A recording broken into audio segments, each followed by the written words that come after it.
தனந்தரும் கல்வி தரும் ஒரு நாளும் தளர்வறியா மனம் தரும் தெய்வ வடிவும் தரும் நெஞ்சில் வஞ்சமில்லா இனம் தரும் நல்லன எல்லாம் தரும் அன்பர் என்பவர்க்கே கனம் தரும் பூங்குழலாள் அபிராமி கடைக்கண்களே. ஓம் பங்குபாதாய வித்மகே காகத்வயாய தீமஹே தன்னோ மந்த பிரச்சோதயாத். ஓம் நமச்சிவாய. மேன்மைகள் சைவநீதி விளங்குக உலகமெல்லாம். நோயற்ற வாழ்வே குறைவற்ற செல்வம். அந்த நோய் நொடிகள் இல்லாத வாழ்வு இந்த உலக மக்கள் எல்லோரும் வாழ வேண்டும் என்று கலியுகத்தின் காந்தமலை ஜோதியாகிய சபரிமலை சுவாமி ஐயப்பனுடைய திருவடிகளை சிறந்தாழ்த்தி டான் தமிழொலி ஓம் தொலைக்காட்சி நேயர்கள் அனைவருக்கும் சர்வதேச இந்து மத குறிப்பீடம் அகில இலங்கை சபரிமலை ஸ்ரீ சாஸ்தாபீடத்தின் சார்பில் இனிய வணக்கங்களும் நல்லாசிகளும். இன்றும் மங்களகரமான விஸ்வாவசு வருஷம் புரட்டாதி மாதம் 25ஆம் நாள் 11/10/2025 சனிக்கிழமை. இன்று மலர்ந்திருக்கின்ற இன்றைய பொழுதும் நம் எல்லோருடைய வாழ்விலும் எல்லா விதமான சிறப்புகளும் வெற்றிகளும் கிடைக்க வேண்டும் இறைவனை பிரார்த்தித்து பெற்றோர்கள் பெரியோர்கள் ஆசிரியர்களுடைய அன்பையும் ஆசியையும் பெறுகின்ற பொழுதும் எந்த நாளுமே நமக்கு நல்ல நாளாக அமையக்கூடியது. இன்று மந்தவாரம் என்கின்ற சனிக்கிழமை. இன்று இந்த புரட்டாசி மாதத்தினுடைய 4வது சனிக்கிழமை. இந்த புரட்டாதி சனிக்கிழமைகளிலே சனீஸ்வர பகவானை வேண்டி வழிபாடு செய்து பிரார்த்தனைகள் செய்து எள்ளி தீபங்கள் ஏற்றி வலம் வந்து இந்த குடும்பத்திலே எத்தனை பேர் இருக்கிறார்களோ அத்தனை பேருடைய பேரிலும் ஒவ்வொரு எள்ளி தீபங்கள் ஏற்றி வைத்து பிரார்த்தனை செய்து கொள்வார்கள். இந்த ஜாதக ரீதியாக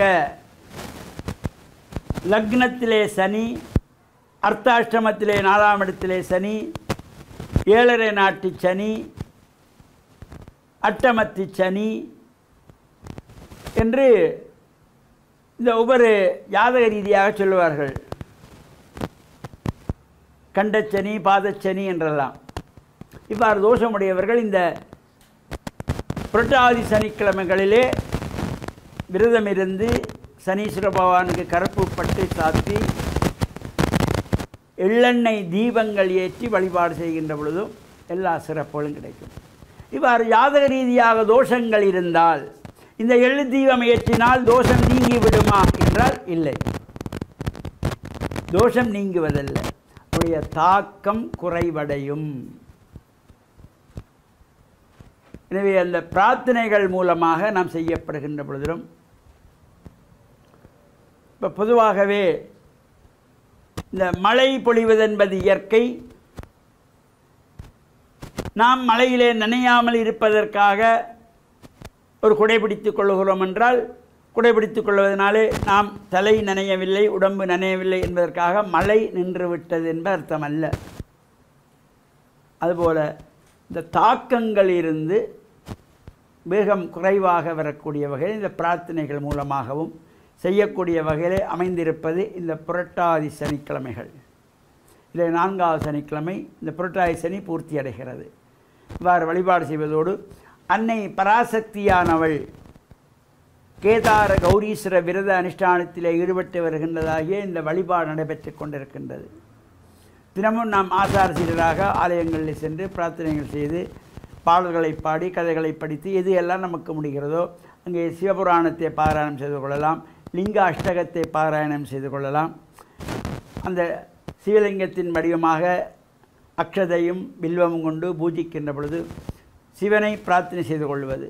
ஓம் பிரம்ம முராரி சுரார்ச்சிதலிங்கம் நிர்மல பாஷித சோபிதலிங்கம் ஜன்மய துக்க விநாசனலிங்கம் தத் பிரணமாமி சதாசிவலிங்கம் சந்தன குங்குமலேபிதலிங்கம் பங்கயகார சுஷோபிதலிங்கம் சஞ்சித பாப விநாசனலிங்கம் தத் பிரணமாமி சதாசிவலிங்கம். இந்த லிங்காஷ்டகங்களை சொல்லி அந்த பூக்களை பில்வத்தை அக்ஷதையோடு சேர்ந்து போட்டு பிரார்த்தனை செய்கின்ற பொழுது நாம் நினைப்பது எல்லாம் நல்லபடியாக நடக்கும். எங்களுடைய மனம் நல்லதாக இருந்தால், எண்ணங்கள் நல்லதாக இருந்தால் நடப்பவை நல்லதாக அமையக்கூடியது.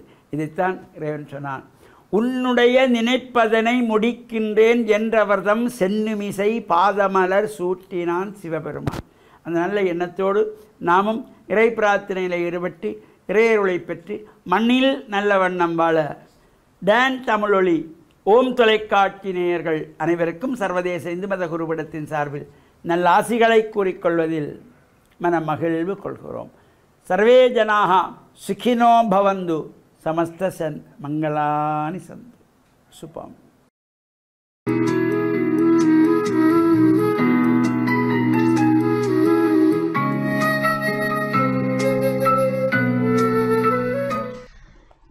இறை இயேசுவில் என் அன்பு நெஞ்சங்களே, கிறிஸ்தவ நற்சிந்தனை வேளையில் உங்களை சந்திப்பதிலே பெரும் மகிழ்வு கொள்கின்றேன். ஒரு உளவியலாளர் கூறுவார், மனிதனுடைய உளரீதியான உணர்வு ரீதியான தேவைகளிலே 3 அடிப்படை தேவைகள் உண்டு என்று. அன்பு செய்யவும் அன்பு செய்யப்படவும், புரிந்து கொள்ளவும் புரிந்து கொள்ளப்படவும், ஏற்றுக்கொள்ளவும் ஏற்றுக்கொள்ளப்படவும். இவ்வாறு மனிதர்களாகிய நாங்கள் எங்களுடைய உணர்வு ரீதியான தேவைகளும் எங்களுடைய அடிப்படை தேவைகளாக அமைகின்றன. இதிலே இயேசு கூறுகின்றார், இச்சின்னம் சிறிய சகோதரர்கள் ஒருவரை நீங்கள் என் பெயரால் ஏற்றுக்கொள்ளுகின்றீர்கள் என்றால் நீங்கள் என்னை ஏற்றுக்கொள்கின்றீர்கள், கடவுளை ஏற்றுக்கொள்ளுகின்றீர்கள். அதாவது எங்களுடைய குடும்ப சூழலிலே பிள்ளைகள் சில வேளைகளிலே என்னுடைய பெற்றோர்கள் ஏற்றுக்கொள்ளுகின்றார்கள் இல்லையே, ஏனென்றால் எங்களுடைய உறவுகளுக்குள்ளே நிபந்தனைகள் இருக்கின்றன. நீ படித்து சித்தி பெற்றால் நான் உனக்கு இதை செய்வேன், அல்லது நான் சொல்லுவதை செய்தால் நான் உனக்கு இதை செய்வேன். இவ்வாறு நாங்கள் நிபந்தனை போடுகின்றோம். ஏற்றுக்கொள்வதிலும் நாங்கள் இப்படி நீ இருந்தால்தான் நான் உன்னை ஏற்றுக்கொள்ளுவேன், உன்னை நீயாக நான் ஏற்றுக்கொள்ள மறுக்கின்றேன், என்னை நானாக ஏற்றுக்கொள்ள மறுக்கின்றேன். இப்படியான பல சிக்கல்கள் நிறைந்த இந்த மனித உறவுகளுக்குள்ளே நாங்களும் காலப்போக்கிலே சிக்குண்டவர்களாக எது சரி எது பிழை எப்படி என்ற அந்த கேள்விகளுக்கு நாங்கள் பதில் கூற முடியாதவர்களாக இருக்கின்றோம். சில வேளைகளில் நாங்கள் அறிவினாலே எங்களுக்கு தெளிவுகள் இருந்தாலும் எங்களுடைய மனம் இசைந்து கொடுப்பதில்லை. ஏற்றுக்கொள்ளுதல் என்பது ஒரு தீர்மானம். ஒரு கணவன் தன்னுடைய மனைவியை இப்படிப்பட்டவளை நான் ஏற்றுக்கொள்ளுகின்றேன், அவளை அவளாக ஏற்றுக்கொள்ளுகின்றேன். குறிப்பாக நாங்கள் ஏற்றுக்கொள்ளுகின்ற பொழுது நிபந்தனை இல்லாமல் ஏற்றுக்கொள்ள வேண்டும். இறைவன் என்னையும் உங்களையும் ஏற்றுக்கொள்ளுகின்றார், எங்களை அப்படியே ஏற்றுக்கொள்கின்றார், நிபந்தனை இல்லாமல் ஏற்றுக்கொள்கின்றார். இந்த ஏற்றுக்கொள்வதற்கு தடையாக அல்லது கஷ்டமாக இருக்கின்ற நிலை எப்போது என்று சொன்னால், மற்றவர்கள் என்னுடைய எதிர்பார்ப்புக்கு அமைவாக இல்லை. ஒருவர் பணக்காரனாக இருக்கின்ற பொழுது அவரை ஏற்றுக்கொண்டு அவரோடு உறவாடுவது, அவரோடு உணவருந்துவது, அவருடைய உறவை பெறுவது, அன்பை பெறுவது சில வேளைகளிலே இலகுவாக இனிமையாகவும் இருக்கலாம். ஆனால் ஒருவர் தாழ்ந்தவராக இருக்கின்றார், தேவையோடு இருக்கின்றார், அவருடைய வாழ்க்கையிலே அவர் எதையும் சாதிக்காத அல்லது அவரை தட்டி கழிக்க வேண்டும் போல இருக்கின்றது. இவர் ஒரு பிச்சைக்காரனாக இருக்கின்றார், இவர் ஒரு குற்றவாளியாக இருக்கின்றார். இவர்களை ஏற்றுக்கொள்வது, ஆண்டவர் இயேசு பாவிகளையும் ஏற்றுக்கொண்டார். பாவிகளை ஏற்றுக்கொள்ள செல்லுகின்ற பொழுது அவர்களே குறை கண்டுபிடிக்கின்றார்கள் ஏனையவர்கள். அப்பொழுது சொன்னார், நோயற்றவருக்கல்ல நோயுற்றவருக்குத்தான் நான் வந்திருக்கின்றேன், எல்லா வேளைகளிலேயும் நான் உன்னை ஏற்றுக்கொள்கின்றேன். மிகவும் கடினமான ஒரு விடயம். ஆனால் நாங்கள் அப்படி ஒரு உயர்ந்த நிலையிலே நான் இவரை ஏற்றுக்கொள்ளுகின்ற பொழுது நான் இறைவனை ஏற்றுக்கொள்கின்றேன். இந்த இறைவன் இவருடைய முகத்திலே தான் எனக்கு காட்சி தருகின்றார். இறைவனுடைய முகம் அது மனிதனுடைய முகத்தில் தான் மிளிர்கின்றது. ஆகனாலே இந்த இறைவன் தான் என்னிடம் பல வடிவங்களிலே வருகின்றார். அவர் எனக்கு விருப்பமானவராக இருக்கலாம், எனக்கு விருப்பம் இல்லாதவர்களாக இருக்கலாம், எனக்கு தேவையானவர்களாக இருக்கலாம், எனக்கு தேவையற்றவர்களாக இருக்கலாம். எல்லா வேளைகளிலேயும் நாங்கள் ஏற்றுக்கொள்ளக்கூடிய அந்த பரந்த மனம் அது தெய்வீக மனமாகும். இறைவன் எங்களுக்கு அத்தகைய ஆற்றலை தந்திருக்கின்றார்.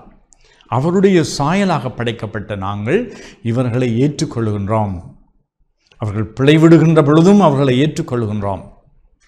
அவர்கள் தாழ்ந்தவர்களாக இருக்கின்ற பொழுதும் ஏற்றுக்கொள்வோம். இப்படிப்பட்ட அந்த ஏற்றுக்கொள்ளக்கூடிய மனப்பக்குவத்திற்கு நாங்கள் எங்களை உருவாக்கி கொள்ள வேண்டும், பயிற்சிவிக்க வேண்டும். அதற்கு நாங்கள் ஆண்டவருடைய அருளும் ஆண்டவருடைய அந்த தெய்வீக இயல்பையும் எங்களிலே வளர்த்து கொள்ள வேண்டும். பரந்த விரிந்த மனப்பான்மை இருக்க வேண்டும். அது மட்டுமல்ல, நாங்கள் அவற்றினூடாக வருகின்ற சில சுமைகளையும் சுமப்பதற்கு தைரியமுள்ளவர்களாக இருக்க வேண்டும். ஒருவர் சார்பாக நின்று நான் பேசுகின்ற பொழுது சில எதிர்ப்புகள் வந்தாலும் நான் அதை மன உறுதியோடு எதிர்கொள்வதற்கு நல்ல நோக்கத்தோடு செய்கின்றேன் என்பதனாலே நான் மற்றவர்களை ஏற்றுக்கொள்கின்றேன். இவ்வாறு ஏற்றுக்கொள்வதனூடாக நாங்கள் ஆண்டவர் இயேசுவினுடைய மனநிலையை எங்களிலே தரித்தவர்களாக தெய்வீக மனிதர்களாக நாங்கள் மாறுகின்றோம். ஆமென்.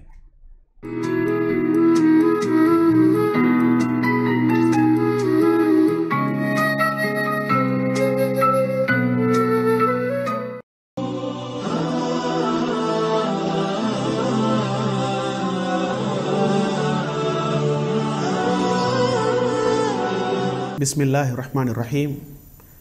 இஸ்லாமிய நற்சிந்தனையோடு இணைந்திருக்கக்கூடிய நேயர்கள், பார்வையாளர்கள் அனைவருக்கும் அஸ்ஸலாமு அலைக்கும் வரஹ்மத்துல்லாஹி வபரகாத்துஹு. இன்றைய இஸ்லாமிய நற்சிந்தனையின் மூலம் ரசூலுல்லாஹி ஸல்லல்லாஹு அலைஹி வஸல்லம் அவர்களுடைய கருணை, அவர்களுடைய அன்பு பற்றி உங்களோடு ஒரு சில வார்த்தைகளை பகிர்ந்து கொள்ளலாம் என்று ஆசைப்படுகின்றேன். அன்புள்ள சகோதர சகோதரிகளே, ரசூலுல்லாஹி ஸல்லல்லாஹு அலைஹி வஸல்லம் அவர்கள் கருணை காட்டக்கூடிய மனிதராக, இரக்க வாஞ்சையோடு அல்லாஹ்வுடைய தூதராக இந்த உலகத்திற்கு அனுப்பப்பட்டார்கள். அதனால்தான் அல்லாஹ் தஆலா அல் குர்ஆனிலே நபி அவர்களை பற்றி சொல்லுகின்ற பொழுது ரஹ்மத்தன் லில் ஆலமீன், உலக மக்களுக்கு, உலகத்தாருக்கு கருணையாக, அன்பு காட்டக்கூடியவராக அனுப்பப்பட்டார்கள் என்பதை அல் குர்ஆனிலே சொல்லி காட்டுகின்றான். ரசூலுல்லாஹி ஸல்லல்லாஹு அலைஹி வஸல்லம் அவர்கள் ஒரு பொழுதும் தனது சகோதரர்களுக்கு எதிராக அல்லாஹ்விடத்திலே பிரார்த்தனை செய்யவில்லை. தனது எதிரிகளை கூட அல்லாஹ்விடத்திலே சபித்து பேசவில்லை.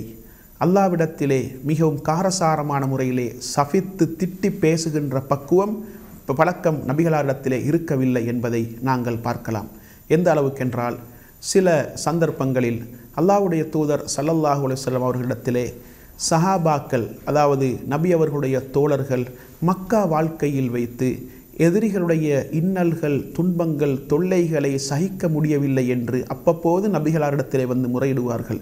சில நேரங்களில் வந்து சொல்லுவார்கள், அல்லாஹ்வின் தூதரே, இந்த எதிரிகளுடைய தொல்லைகளை எங்களால் சகிக்க முடியவில்லை, அவர்கள் எங்களை துன்புறுத்துகின்றார்கள், எங்களுக்கு நோவினைகளை செய்கின்றார்கள், எங்களை சித்திரவதை செய்கின்றார்கள், எனவே அவர்களுக்கு எதிராக நீங்கள் அல்லாஹ்விடத்திலே பிரார்த்தனை செய்யக்கூடாதா என்று கேட்பார்கள். அந்த நேரத்திலே நபி அவர்கள் சொல்லுவார்கள், இன்னி லம் உபஅத் லஆனன் வ இன்னமா புஇஸ்து ரஹ்மா, நிச்சயமாக நான் சபிக்கக்கூடியவனாக அனுப்பப்படவில்லை, நான் அனுப்பப்பட்டதெல்லாம் கருணை காட்டுவதற்காகத்தான், இரக்கம் காட்டுவதற்காகத்தான் என்று நபி அவர்கள் சொல்லுவார்கள். எனவே ஒரு பொழுதும் மனித சமூகத்திலே நபிகளார் ஸல்லல்லாஹு அலைஹி வஸல்லம் அவர்கள் வாழுகின்ற காலத்திலே மக்களோடு கடிந்து கொள்ளவில்லை, மக்களை திட்டி தீர்க்கக்கூடியவர்களாக நபி அவர்கள் இருக்கவில்லை. அன்பான வார்த்தைகளை கொண்டு அவர்களை அழைப்பார்கள், அன்பான வார்த்தைகளை கொண்டு மக்களோடு உரையாடுவார்கள், எதிரிகளோடு கூட அன்பான கனிவான வார்த்தைகளோடு பேசக்கூடியவர்களாகத்தான் நபிகளார் ஸல்லல்லாஹு அலைஹி வஸல்லம் அவர்கள் இந்த உலகத்திலே ஒரு முன்மாதிரி மிக்க தலைவராக வாழ்ந்து காட்டினார்கள் என்பதை நாங்கள் புரிந்து கொள்ளலாம். அதே போன்று ரசூலுல்லாஹி ஸல்லல்லாஹு அலைஹி வஸல்லம் அவர்களுடைய கனிவான வார்த்தைகள் தான், அன்பான வார்த்தைகள் தான் மக்களை இந்த மார்க்கத்தின் பால் ஈர்த்தது என்பதை அல் குர்ஆனிலே அல்லாஹ் தஆலா சொல்லி காட்டுகின்றான். இப்படி நபி அவர்களை பார்த்து அல்லாஹ் தஆலா சொல்லுகின்றான், ஃபபிமா ரஹ்மத்தின் மினல்லாஹி லின்தலஹும் வலவ் குன்த ஃபல்லன் கலீதல் கல்பி லம் ஃபல்லு மின் ஹவுலிக. அல்லாஹ்வுடைய கருணையின் மூலம், அல்லாஹ்வுடைய அன்பின் மூலம், இரக்கத்தின் மூலம் தான் நீங்கள் மக்களோடு நளினமான முறையிலே, அன்பான முறையிலே நடந்து கொண்டீர்கள். நீங்கள் கடுகடுப்பாக, கடினமான சித்தமுடையவராக இருந்திருந்தால் மக்கள் உங்களை விட்டும் பிரிந்து சென்றிருப்பார்கள், விரண்டோடி இருப்பார்கள் என்று அல்லாஹ் தஆலா நபி அவர்களை பார்த்து சொல்லுகின்றான். எனவே நபி அவர்கள் எப்பொழுதும் நளினமான முறையில் பேசக்கூடியவர்களாக, அன்பான முறையிலே அரவணைக்கக்கூடியவர்களாக, மனித சமூகத்தை மனித வாஞ்சையோடு அரவணைக்கக்கூடியவர்களாக இருந்தார்கள். அதனால்தான் இந்த மார்க்கம் இன்று வரைக்கும் வாழ்ந்து கொண்டிருக்கின்றது. அன்பான உபதேசங்கள், அழகான அறிவுரைகள், நளினமான அறிவுரைகளை இந்த மார்க்கம் மனித சமூகத்திற்கு சொல்லியிருக்கின்றது. ரசூலுல்லாஹி ஸல்லல்லாஹு அலைஹி வஸல்லம் அவர்கள் அன்பான முறையிலே மக்களை அரவணைத்தார்கள், எதிரிகளை கூட அன்பான முறையிலே அரவணைத்தார்கள் என்ற வரலாறுகளை இந்த மார்க்கம் சொல்லுகின்றது. சில பொழுது சில கிராமவாசிகள் நபி அவர்களோடு கடுமையாக நடந்து கொள்வார்கள், நபி அவர்களுடைய மேலாடையை இழுப்பார்கள், கழுத்திலே அடையாளம் ஏற்படுகின்ற அளவுக்கு கடுமையாக நடந்து கொள்வார்கள். ஆனால் அவர்களை புன்னகையோடு நபி அவர்கள் வரவேற்கக்கூடிய அளவுக்கு பக்குவத்தோடு இந்த உலகத்திலே வாழ்ந்து காட்டினார்கள்.